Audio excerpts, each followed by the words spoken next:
भगवान ऐसी लीला करते हैं कि जीव उन सब का चिंतन करे, उन सब का श्रवण करे, उन्हें गाए, जीव लीला पारायण हो जाए, कृष्ण पारायण हो जाए।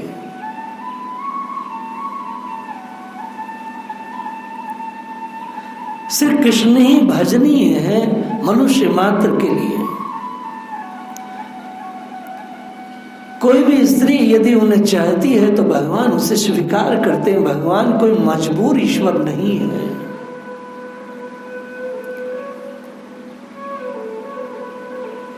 जब भगवान अपने रूप को प्रकाशित करते हैं तभी हम उन्हें समझ पाते हैं।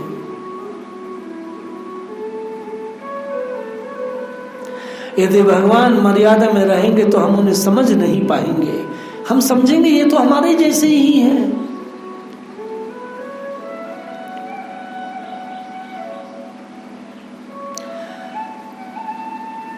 जब बहुत बड़े बड़े भक्त, परमहंस इत्यादि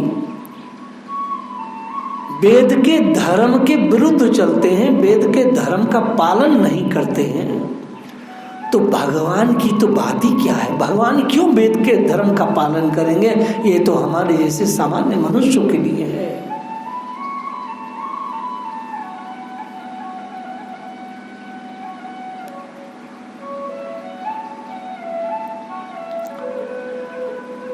श्रीमद् भागवत में लिखा गया है कि राज परिवार के लिए स्पेशल नरक बनता है, क्योंकि राज परिवार के लोग बहुत ही पापाचार में डूबे रहते हैं। वास्तव में ये सब वरिष्ठ पापी हैं। राजनेता, धनवान इत्यादि, यह सब सुकर मुख बहुत ही ये और सरकारी नौकरी वाले, यह सब के सब कोलू में पेले जाते हैं। बहुत कष्ट इनको दिया जाता है। भागवत में आचार्य शुकदेव ने स्पष्ट कहा है।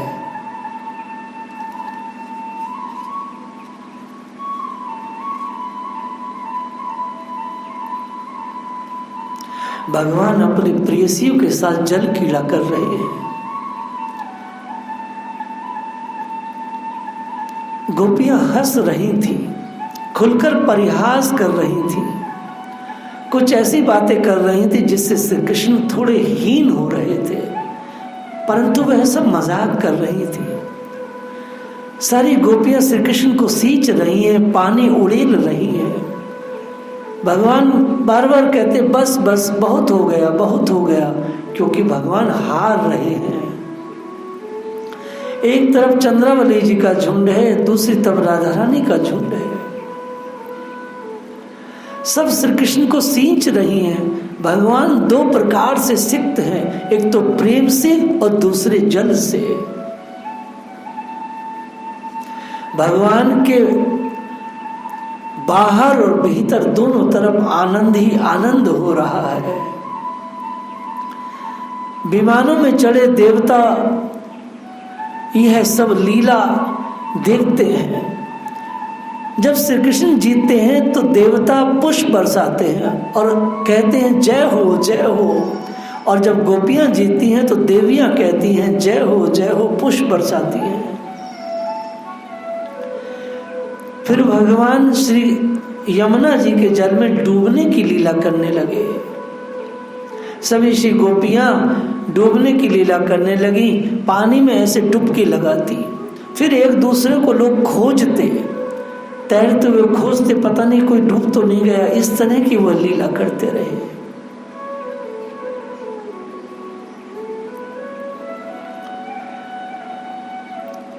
संसार में इतने बेवकूफी के खेल होते हैं, वही सब माया के खेल हैं। जैसे कोई एक पागल हंसे और दूसरा रोवे, ऐसी दुनिया के सारे खेल हैं जिसमें सबसे बकवास खेल क्रिकेट का है। भगवान के ही जो खेल हैं वही सबसे श्रेष्ठ खेल है। भगवान हारे या जीते, गोपियों से देवता सब समय हर्षित रहते हैं। लेकिन भगवान चाहते हैं सबसे ज्यादा विजय तो गोपियों की ही हो।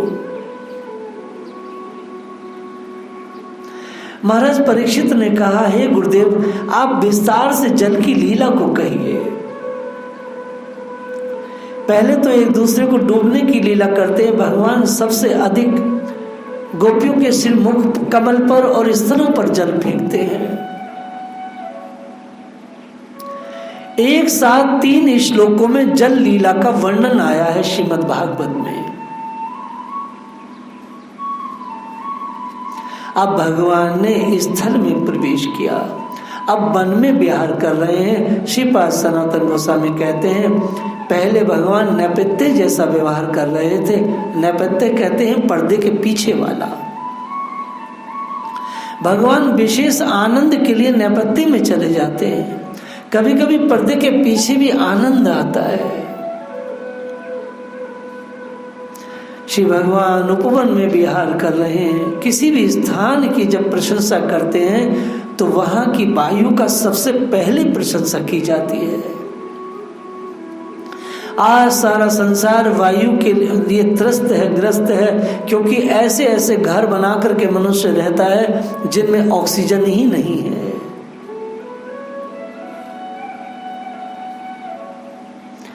भगवान वन विहार कर रहे हैं। श्री राधा रानी के कहने से जो जो कहती हैं वही वही फूल तोड़ रहे हैं। उनकी माला बनाकर प्रिया जी को पहनाएंगे। हालांकि श्री राधा रानी ये नहीं कह रही है कि मुझे माला पहनाइए, परंतु वो ऐसा करेंगे। श्री किशोरी जी तो यही कहती है, इन फूलों की माला मैं आपको पहनाऊंगी, परंतु भगवान उनको ही पहनाते हैं। लेकिन जो सखियां माला बनाती हैं वह तो कृष्ण पहनते ही हैं। प्रश्न यह आता है कि भगवान जब जल से निकले, श्री गोपियां जल से निकली, क्या वो गीले कपड़ों से ही सब घूम रहे थे? नहीं नहीं, सहस्त्रों भंडारी दासियां पहले ही खड़ी थी, लाखों वस्तुएं लिए खड़ी थी। एक बार श्री गोपियां जो पहन लेती हैं और वहीं की वहीं छोड़ देती हैं। उन वस्तुओं का क्या होता है, उन्हें वृंदावन की अन्य वासी ले लेते हैं। और भगवान ने चीर हरण लीला में कहा भी है कि ब्रज वृंदावन में कहीं से किसी को बाहर वस्त्र लाने की जरूरत नहीं है। देखो यहाँ तो पेड़ों पर ही वस्त्र मिल जाते हैं। वास्तव में सभी लोग ब्रजवासी श्री गोपियों के भगवान की ही कृपा प्रसादी को पहनते हैं। भगवान प्रियाओं और बहरों से घिरकर गजेंद्र की तरह, जैसे हाथी बहुत कामी होता है, उसके काम के कारण उसको कोई भी वश में कर लेता है। हाथी के गल स्थल पर दिव्य निकलता है जिससे बहुत सुगंध निकलती है। उसके कारण भंवरे हाथी के मुख पर मंडराते रहते हैं। वर्षा ऋतु में गुण भी है और दोष भी है। जैसे वर्षा में क्या दोष है, जैसे कीचड़ हो जाना और सांप इत्यादि निकलते हैं तो वर्षा में ही निकलते हैं। शरद ऋतु में गुण भी है और दोष भी है, क्योंकि उसमें गर्मी होती है। परंतु जो हेमंत का गुण है उसमें आंच अच्छी लगती है, क्योंकि सर्दी होती है। अपने गुणों के साथ सभी ऋतुएं शरद काल में रास में उपस्थित थी, और वह समय समय पर भगवान जैसे चाहते थे वैसा वातावरण ब्रजमंडल में उपस्थित कर देती थी। ऐसा नहीं है कि यमुना जी से निकल के वो ठिठुर रहे हैं। जब यमुना जी से निकल रहे हैं तो एकदम से ग्रीष्म है।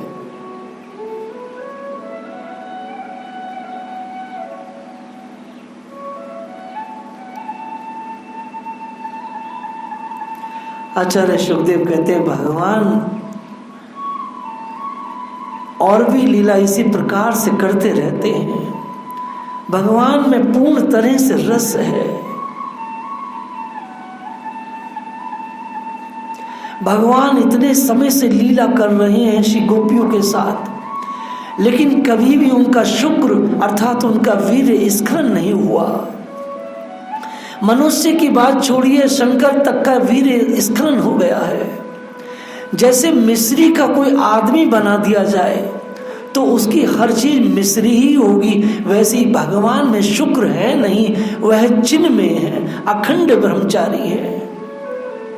नारद जी, सनकादि ऋषि आदि का भी वीर स्खलन कभी नहीं होता है।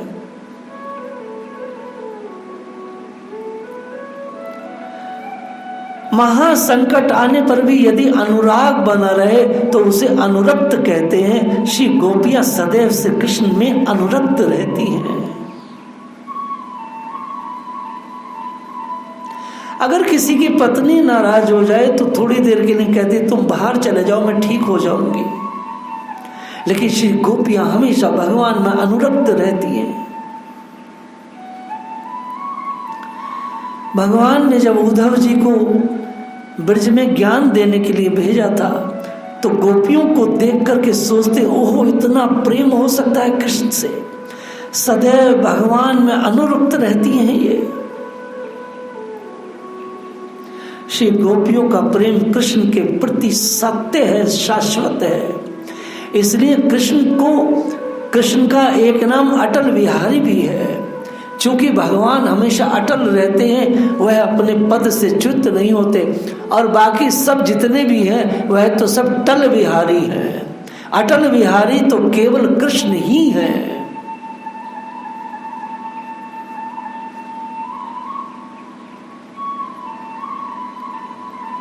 यह चंद्रमा तो कलंकित था। वह चंद्रमा जो श्री कृष्ण ने अपने संकल्प से उत्पन्न किया था, वह शीतल और दिव्य चांदनी दे रहा था।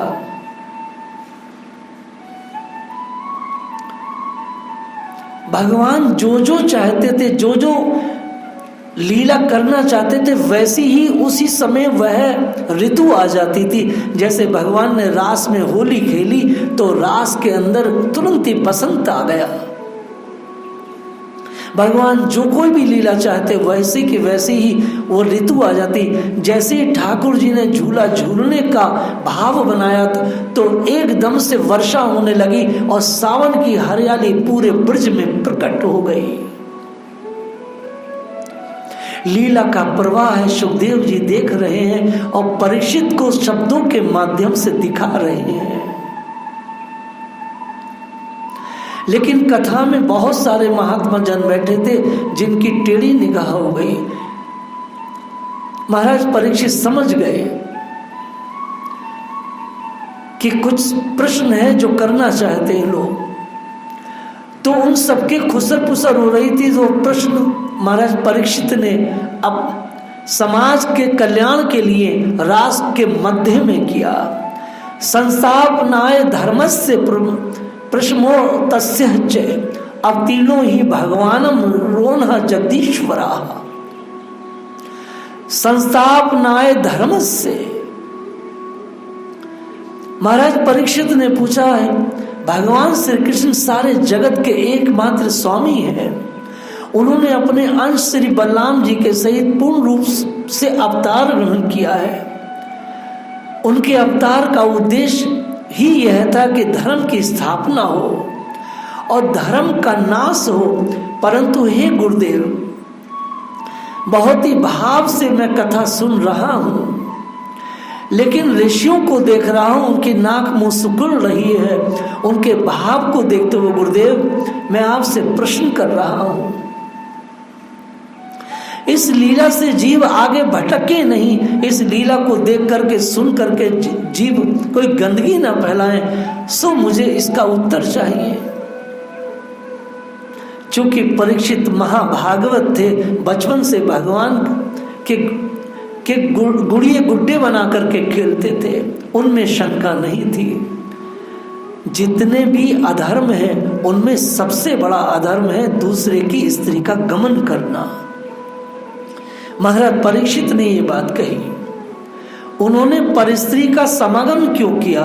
हे गुरुदेव, बस मैं यही पूछना चाहता हूं। इतनी सुंदर कथा चल रही थी, इतने भाव में डूब करके आचार्य सुखदेव कथा कह रहे थे। यदि वे प्रश्न परीक्षित यदि नहीं भी करते तो भक्त आगे चल के संदेह करते हैं। नास्तिक उसे कहते हैं जो वेद को नहीं मानते। कुछ लोग ईश्वर को नहीं मानते, परंतु वेद कौन है? कुछ लोग तो ऐसे अध्यात्मवादी हैं जो अपने मन की फैक्ट्री में कुछ भी सिद्धांत गढ़कर जीवन जीने की प्रार्थना भी करते हैं, परंतु शास्त्र की नहीं मानते। कली काल में ऐसे बहुत निराकारवादी साधु संत और बड़े बड़े डेरे तंबू वाले महात्मा हैं जो अपनी मन की फैक्ट्री के सिद्धांत गढ़ करके लोगों को जीवन जीने की शैली का वितरण करते हैं, परंतु कहते हैं हम वेद गुरु शास्त्र को नहीं मानते। गीता जी में भगवान कहते हैं धर्म संस्थापना है, मैं धर्म की स्थापना के लिए आया हूं। भगवत विमुख भाव जो है वो अधर्म है, अर्थात वेद शास्त्र को जो नहीं मानता है वह अधर्मी ही है।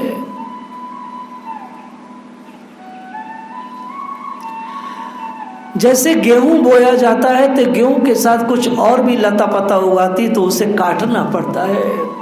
उसी प्रकार भगवान अधर्म को काटने के लिए आते हैं और धर्म की स्थापना के लिए आते हैं। ब्रज में कोई हथियार नहीं उठाए ठाकुर जी ने। सभी राक्षसों को, कालिया को, अघासुर को, अग्निपान इत्यादि सब ऐसे ही खेल खेल में किया। आश्चर्य इस बात का है, रुक्मिणी का जब हरण किया भगवान ने तो सुखदेव जी ने बाकी सब लोगों को भागवत जी में सियार कहा है। जैसे सियार के बीच में से कोई सिंह अपना शिकार ले जाए, वैसे श्री कृष्ण जरासंध इत्यादि के सामने महारानी रुक्मिणी को ले गए। मथुरा की स्त्रियों की छाती फटी जा रही थी कि इन बालकों के साथ अन्याय हो रहा है। उन स्त्रियों ने संकल्प कर लिया कि भगवान यदि हमने कोई धर्म किया है तो इन बच्चों का कोई बाल बांका न हो जाए, ये बच जाए, कंस मारा जाए। भगवान को क्या होने वाला था?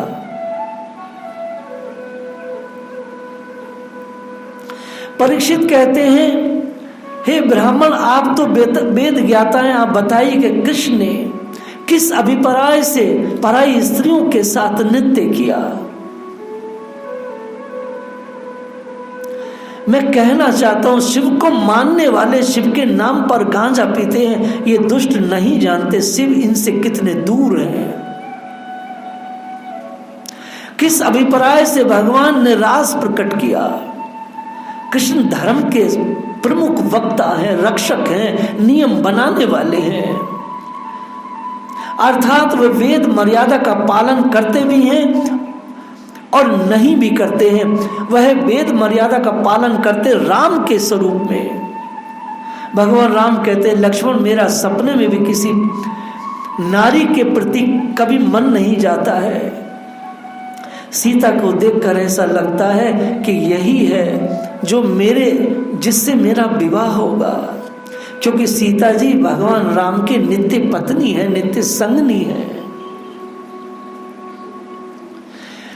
बलि ने, कर्ण ने, दधीची ने, इन सब ने विलक्षण दान दिए। इन लोगों ने जीते जी अपने शरीर का दान दिया। पृथ्वी कहती है सब कुछ सह सकती हूं, परंतु असत्य नहीं सह सकती। भगवान की केवल गोपी लीला पर प्रश्न चिन्ह लगता है। आश्चर्य इस बात का है, इस पृथ्वी पर सुंदर वंश यदुवंश है, उसमें प्रकट होकर भगवान ने जो निंदित कर्म किया है, जो निश्चित उनके उद्देश्य बड़ा ही होगा, ये बात परीक्षित स्वीकार करते हैं।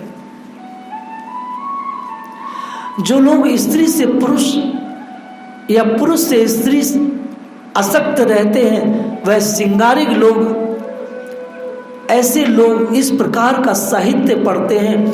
यह उन लोगों के मन में, उनके दिमाग में भगवान की ये लीला कभी नहीं आ सकती। ऐसे लोग जो स्त्री पुरुष की आसक्ति वाली श्रृंगारिक बातें या मैथुनी बातें पढ़ते हैं, ऐसे बुरे लोग भी अगर भगवान और गोपियों के विषय में पढ़ेंगे, इस लीला का चिंतन करेंगे, निश्चित उनका कल्याण होगा। यहां तक कि हम गोपियों का यह चिंतन करते हैं कि कैसे गोपियां कृष्ण का आलिंगन कर रही हैं, तो इसमें कृष्ण तो आएंगे ही, बस उसका बेड़ा पार हो जाएगा। प्राय देखा गया जीव कलयुग का पर नारी का लेख साहित्य बड़े चाव से पढ़ता है, लेकिन आप तो जानते ही सब बड़ा नीरस विषय है। बस यही रस है, काम को नीरस समझते हैं। सो भगवान ने इस लीला का अभिप्राय से इस विशाल गोपी श्रृंगार रस का आयोजन किया, ताकि लोग उस पापाचार चिंतन को त्याग करके श्री कृष्ण गोपियों का चिंतन करके धाम के वासी बने। वास्तव में भगवान ने हम पर महान कृपा किया है।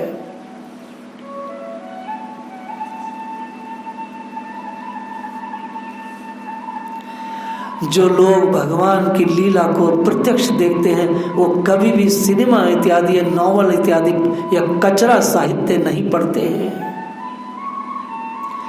जो लोग नंगी स्त्रियों का चित्र देखना चाहते हैं, जो लोग नंगे उपन्यास पढ़ना चाहते हैं, मैथुन वाले उपन्यास पढ़ना चाहते हैं, वह पापी भी अगर ये रास पंचाध्याय पढ़ेंगे तो उनका समस्त जितना भी गलत चिंतन है वो श्रेष्ठ हो जाएगा। निश्चित वह अवैध साहित्य से बच पाएंगे।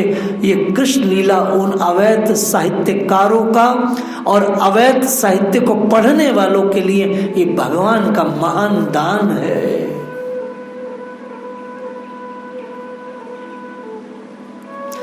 जैसे हम किसी कामुक व्यक्ति की या कामुक स्त्री की नॉवेल पढ़ते हैं तो उस स्त्री से या पुरुष से जुड़ जाते हैं, और जुड़ने के बाद हमारा चिंतन उन्हीं में लग जाता है, वैसे ही अगर कोई कामुक व्यक्ति भी भगवान की गोपी और कृष्ण की लीला को पढ़ेगा तो या तो वो गोपी से जुड़ेगा या तो कृष्ण से जुड़ेगा, और जैसे किसी एक से भी जुड़ेगा तो कृष्ण परायण हो जाएगा। यही इस लीला का वैज्ञानिक उद्देश्य है।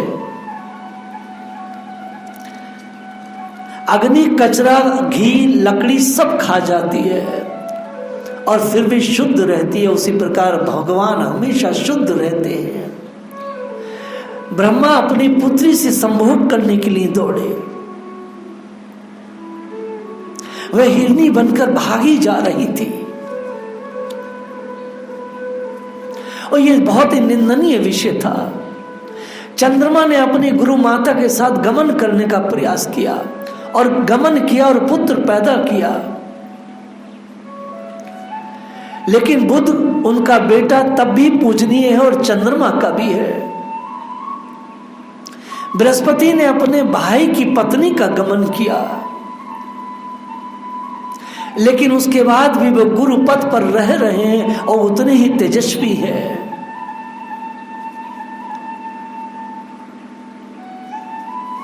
अग्नि कितनी बुरी बुरी चीज जलाए तब भी शुद्ध रहती है, कभी वो बुरी नहीं हो सकती।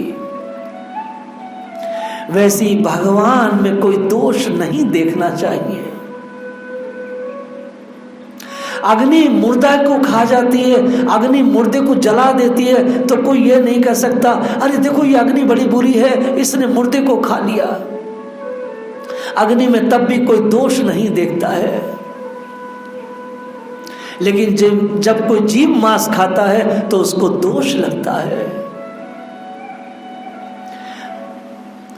देवताओं ने वो उल्लंघन किया तब भी दोष नहीं लगा किसी को, और देवता अपने आप में आज भी पूजित हैं और पूजे जा रहे हैं। आश्चर्य इस बात का है कि परात्पर ईश्वर की एक छोटी सी लीला, जिस लीला के माध्यम से आने वाले फ्यूचर में, आने वाले कलिकाल में भगवान ने इस लीला का दान दिया कि तुम इस लीला को पढ़ करके मेरे पारायण हो जाना। उल्टा आर्य समाजी और बुरे लोग भगवान की इस रास लीला पर ही प्रश्न चिन्ह लगाते हैं, मूर्ख कहीं के। कहां तक कहे। जय श्री राधे।